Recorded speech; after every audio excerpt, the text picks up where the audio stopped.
रे लागे ना बेरा पार रे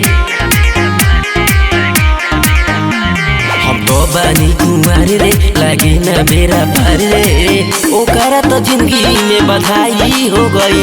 हमर वाली अब तो दुल्हन का कमाई हो गई। हमर वाली अब तो दुल्हन का कमाई हो गई।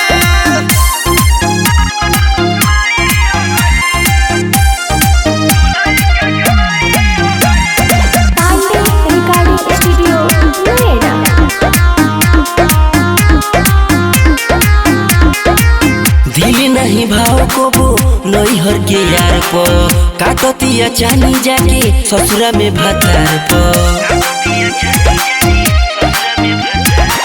दिल नहीं भाव को वो नैहर के यार प काटतिया चानी जाके ससुरा में भातार प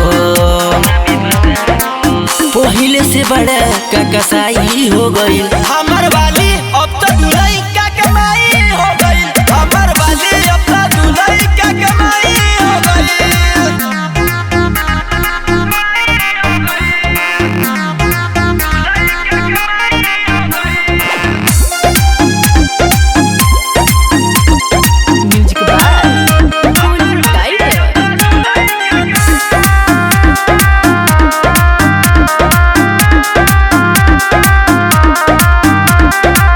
याद मुकेश तो रहता वियोग में छोड़ी चली गइलू भी कसवा के रोग में।